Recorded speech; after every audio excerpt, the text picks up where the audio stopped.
Hello, everyone. You are listening to your Palm Beach Guide with the Palm Beach Chamber of Commerce. My name is Kiana Rivera, and I'm the Vice President of Membership and Program Development at the Chamber. And today, our special guest, I'm so excited to have him on today, is Frank D'Agostino. Hello, Frank. Good morning, Kiana. I am so pumped because I just think you're amazing, and I want everybody to know how amazing you are. So we're going to jump real quick into your bio, and then we'll get started, okay? Okay, sounds great. Thank you. So Frank, the creator of Ice Champion, holds a Bachelor of Science in Marketing with a minor in theater from Siena College in Loudonville, New York. He has written and produced numerous full-length plays, musicals, and cabaret shows throughout the U.S. His nationally released album, Moments, was nominated for Album of the Year by the Manhattan Association of Cabarets, also known as MAC, right, or MAC. And his musical, Viviana, a modern-day version of La Traviata, was given a N.J. Perry Award nomination for Outstanding Production of a New Musical and played at the Grand Theater at the Producers Club Theaters on West 44th Street. I mean, there is a ton of stuff in your bio about musicals and productions, so I'm blown away. So Frank, thank you, one, for being here today, and just we're excited to hear about your story. So well, thank you.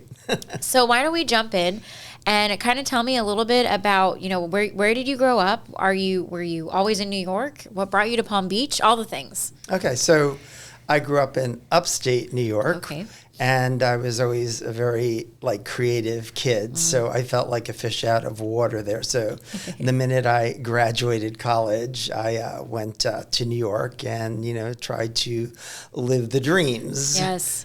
What was that like? So when you graduated, did you graduate from upstate? Yes, Upstate New Albany, York, right? Yeah. Small Albany, as I affectionately call it. I love that though. But a Bachelor of Science in Marketing. So what drew you to marketing when you were focusing on studies? Basically something that would make my family pleased. I was also a figure skater, and they knew I was creative, and they were afraid I was going to, join the circus by joining the ice capade. So I had to get the business degree, or I'd be disowned. So, but you were a competitive figure skater. Yes. That's incredible. How long did you do that? My entire life. I coached up until about a year and a half ago. Oh, my goodness. Well, walk me through that process, because, you have to be such an athlete to do that, really. Well, what's interesting? I was never athletic at things that, involved eye-hand coordination. Couldn't play baseball, couldn't play football. But I discovered ice skating when they built a rink next to my grade school. Really? Yeah, and I just took off one day, and the speed skating coach, the hockey coach, and the figure skating coach all came up to me and wanted to teach me for free. So skating sort of chose me. Oh my gosh. Which is one of the themes of one of the characters in Ice Champion, the musical that takes place on ice. And it was the greatest, most amazing blessing in my life. It's been in my life, for over 30 years. Wow. Yeah. So when they approached you, did you end up specifically going for figure skating, or did the hockey coach be like, no, you need to come play hockey, or whatever it is? Well, you guess. Let's see. Sequence, spin, jump in the air. Yeah, figure skating. Figure skating, absolutely. And then, so for Ice Champion, tell me a little bit about that. So now we know the backstory of, one of the characters is based on your life? It's based on my knowledge of figure skating. The old adage, write what you know about. One day, a scenic designer who was working on one of my plays saw that I had a figure skating background. And he said, there's the story that's never been written. And I didn't even think of it myself, I'm ashamed to say. So I sat down, and it just basically flowed out of me. It's sort of like a chorus line, but on ice, where 3 boys and 3 women start at the age of 8 or 9, and it takes them all the way to the Olympics. Wow. Yeah. Wow. When you sit down to write this piece, do you have a writing process? I know I listened to Taylor Sheridan a couple weeks ago. He spoke at the 4-Arts Society, and his writing process for how he writes his scripts for Yellowstone and all those really great, shows that are coming out. He had a very hard, this is my process. So do you have something like that, or are you more free flowing? Does it really just come naturally? I would say that I have a process, and it is sort of free-flowing. And as I read sometimes about creatives, it seems, oddly enough, the process is similar. So the first thing I come up with is a title. Oh, really? You start with the title? I start with the title. Oh, wow. I always name my project, and that gives me, some type of inspiration. Right. And then I daydream about it for maybe a month or two, or things are going through my head and songs are starting to come to me, and I'll dictate, to myself. And then when I actually sit down to write it, it literally, will flow, and, I can finish 21 songs and a script in maybe 3 months, because I've been thinking about it for a long, long time. Yeah. When you hear those songs, so you clearly have a musical background, right. I assume. Yes. When you go into that space, how do you bridge the gap between, taking that production and then putting it on ice, really? Well, it's very interesting, and it's very overwhelming emotionally, because I try to think like the character. I have a skating mother, who's sort of like the mom in Gypsy. I have, 3 men that are trying to get to the Olympics, and each one has a backstory. The young skating women have a backstory, and I sort of hide myself, my emotions behind a character and their songs. I've never just written a song that wasn't in a script. I become that person. I think like that person. Yeah.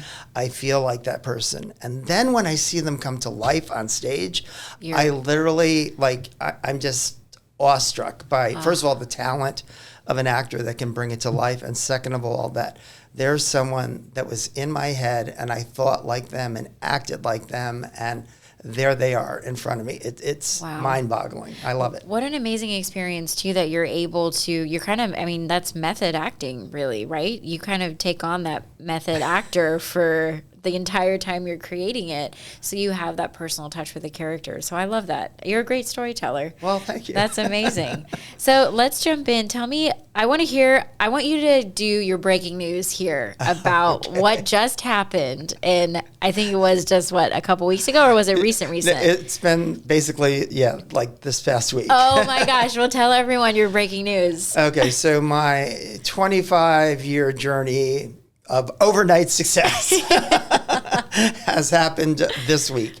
I've been in regional theaters. I've been in Central Park with, my ice shows. I've been all over the country at equity theaters. But a show that I did not write, but I'm so thrilled to be working on, just in time, the Bobby Darin Story is opening on Broadway April 26th.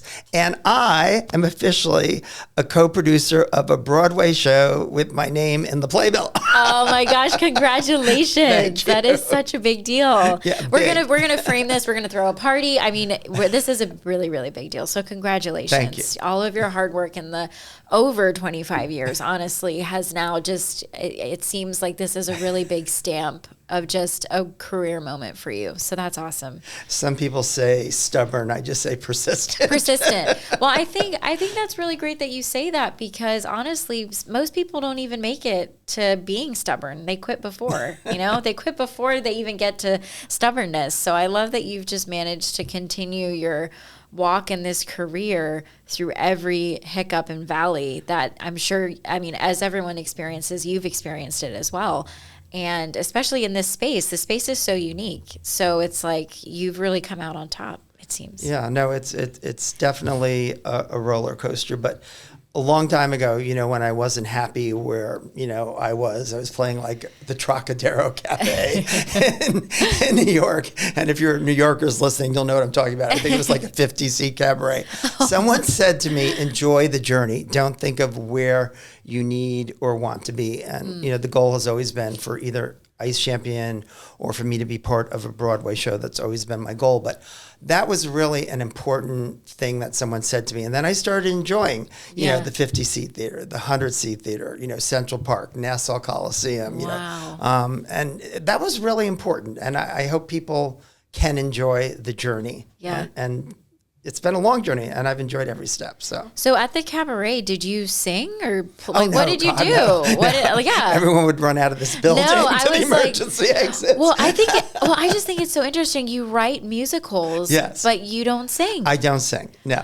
What is that like? It's very strange. I have a perfect ear pitch in my head. Yeah. So, I sing the songs to myself in my head. Then I sit down at the piano and I play them out. And then, I hire really talented people, really great musicians, really great musical directors, and the best of the best singers in the world that I've had the honor to work with. And we collaborate. And I'll say, slow that part down. Let's bring that note up a little bit. Because in my head, I can hear it. I just can't reproduce it with my voice. Burt Bacharach, who was, famous composer, was legendarily known for his bad voice. Oh, no, really? Yeah, so must be out of frustration. Well, I just think that's amazing and that you're able to, you really coach in a way, especially you're working with these incredibly talented musicians and you're able to say, here, I think the fact that you can stop and you understand what's happening in your head and you know the right way to communicate it. I think that is really awesome. That process between I hear and understand what I want to be done. Yes. And then you can relay that because there's so many things that happen with miscommunication. And sometimes people have egos and you're kind of like skating around an ego and you're like, maybe this won't work. But you've been so successful in doing this. Do you just know, are you just that good at communicating? Like, what is the secret? Communication from me is important, but I also have to listen. I've had times where I've, gotten my back up with the director where he said, I don't like those lyrics for the ending song. It needs to be more upbeat. And my first reaction is, what? Yeah. And then I think about it and he was absolutely right. I changed the lyrics to Ice Champion's closing song to more upbeat. And he was 100% right. So the collaborative process is so important because you really don't know it all. Right. And when everyone gets together, you get the best, most greatest possible product. And I'm so proud of all the singers and musicians and musical directors I've worked with because they make me be a better person and a better playwright and composer. So. Oh my goodness, good. Well, real quick, you were listening to Your Palm Beach Guide with the Palm Beach Chamber of Commerce. Our special guest today is Frank D'Agostino, and we've just really enjoyed hearing about his story and a background of how he got there. So I want to hear, how did you get to Palm Beach? What kind of brought you from, did you always come seasonally? Were you a snowbird? Or did you just jump ship during COVID and said, Florida is where I want to be? Well, 2020, I'd always had a weekend place down here. Okay. Pandemic happened. Yep. And the thought of going back to New York was too much for me to bear. I don't even think I could have mentally survived, seeing refrigerated, boxes in New York. So I decided to stay.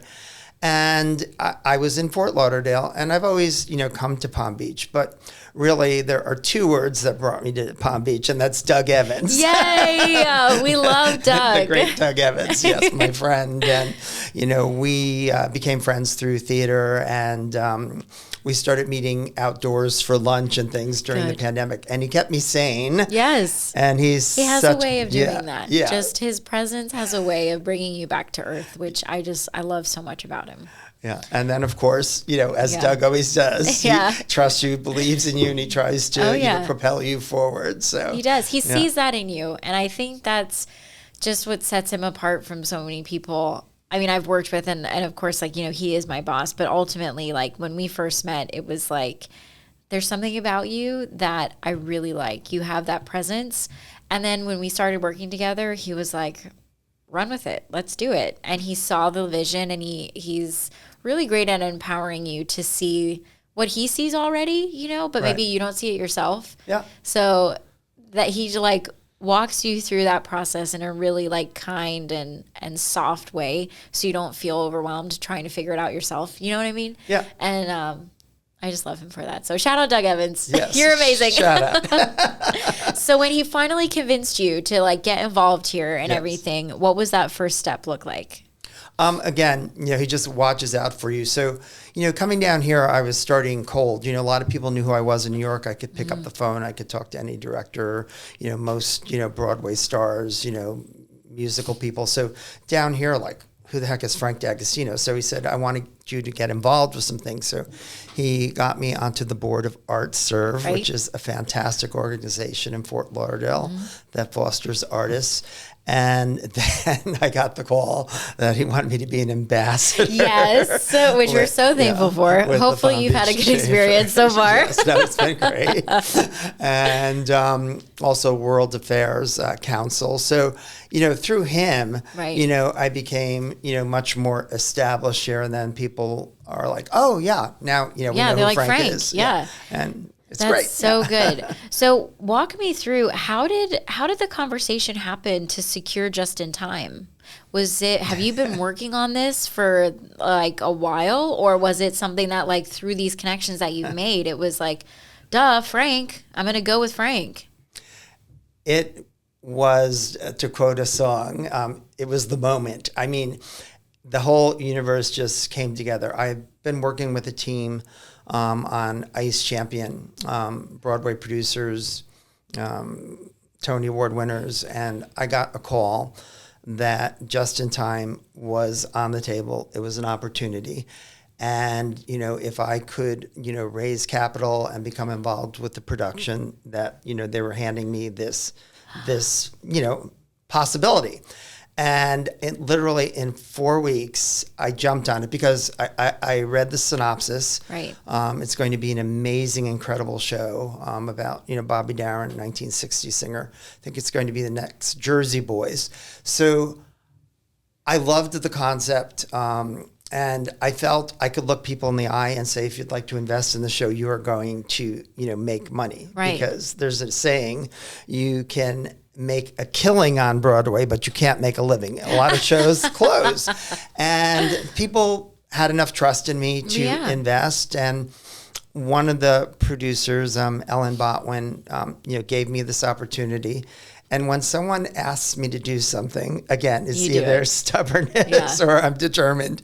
I made it happen, and I'm so thrilled and grateful to her and the team. So. Oh my gosh! Well, and just to speak to what you just said, when you put your mind to something, it's true. You give your everything into. I mean, just watching you and the chamber space.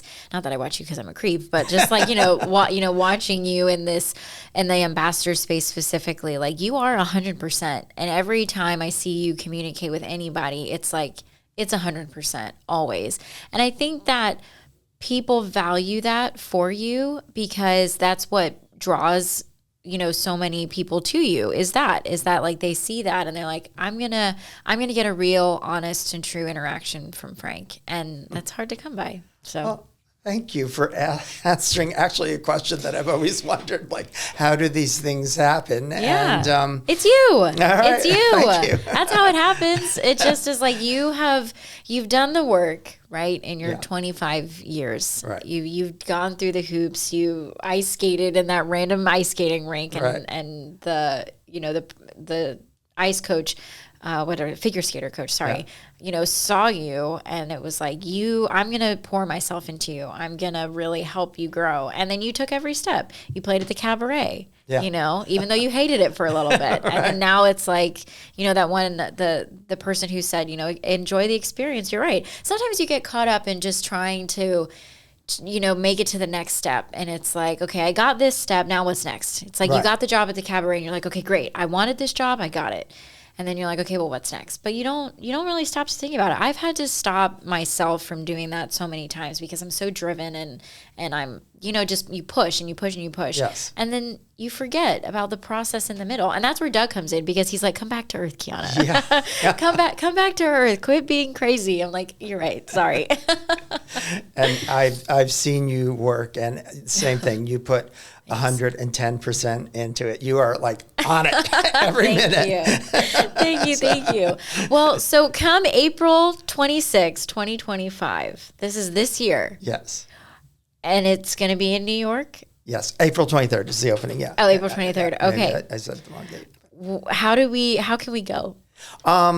Just go on Ticketmaster. Ticketmaster, okay. And put in Just in Time. Oh it's my on it. gosh. It'll be on all the theater apps. Okay. But Ticketmaster. I have never seen a show on Broadway before, so I'm going to talk to Doug and be like, hey, we should go support Frank. Let's go get up there in New York. Yes, we'll have a New York That would be so great. Oh my gosh. that. Well, I'll just tag along because New York is like so intense for me. It's just too busy. So I'll follow. Yeah, I'll it can be overwhelming. But right? Doug and I will make sure. Oh, that's good. That's good. That's good. Well, so tell the audience as we wrap up, just tell me a little bit about how people can find you. If they have questions about this, or if they want to connect with you, or anything on that end, or even about Just in Time too. Kind of share how people can get connected with you in this Sure. space. They could reach out to me on Facebook or Instagram. And it's pretty easy. It's the word stage, STAGE, with the small letter C as in cat. So stage C 2000. Perfect. That's my Instagram and my Facebook, or Frank D'Agostino. Or Frank D'Agostino. Perfect. And then, of course, you can catch him at all of the Chamber events, especially the Chamber Breakfast. He'll be walking around with a clipboard. He's an ambassador of ours and just really bought into the Chamber, so he can be an assistance of that end. And you've already made some great connections, so I know you have. And people have used you as a resource, too. So thank you, Frank. All right. Well, thank you, Kiana. Pleasure.